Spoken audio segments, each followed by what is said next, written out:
বাবার পরিচয় বদলে কোটায় চাকরি নেওয়ার অভিযোগ উঠেছে পঞ্চগড়ের উপজেলা নির্বাহী কর্মকর্তা কামাল হোসেনের বিরুদ্ধে। গত বছর দুদকের উপসহকারী পরিচালক বাদী হয়ে একটি মামলা দায়ের করেছে। সে আলোকে তার পিতৃপরিচয় নিশ্চিত করতে ডিএনএ টেস্ট করার সিদ্ধান্ত নিয়েছে দুদক।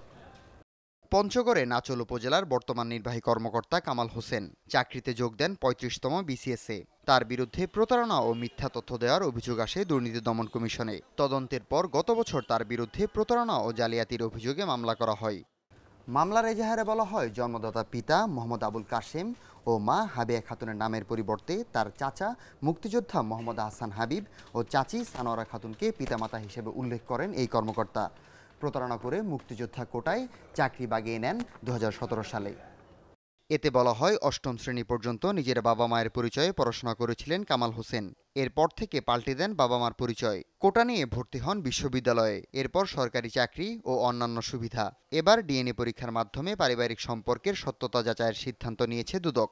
আজকে আমরা দুটো বিষয়ে একটা মামলার বিরুদ্ধে সন্তান পরিচয়ে একজন প্রকৃত পিতামাতার পরিচয় নির্ধারণে ডিএনএ টেস্টের বিষয়ে সিদ্ধান্ত। দুদকের মহাপরিচালক জানান, তার বিরুদ্ধে অন্যান্য সুবিধা নেওয়ার আরও কয়েকটি মামলা ও তদন্ত বর্তমানে চলমান।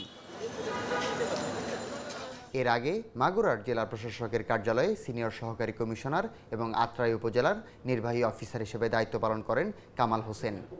আদালতের অনুমতি সাপেক্ষে দ্রুতই পরীক্ষা সম্পন্ন করা হবে বলে জানিয়েছেন দুদক। হাসিবুল করিম বিজয়, যমুনা নিউজ, ঢাকা।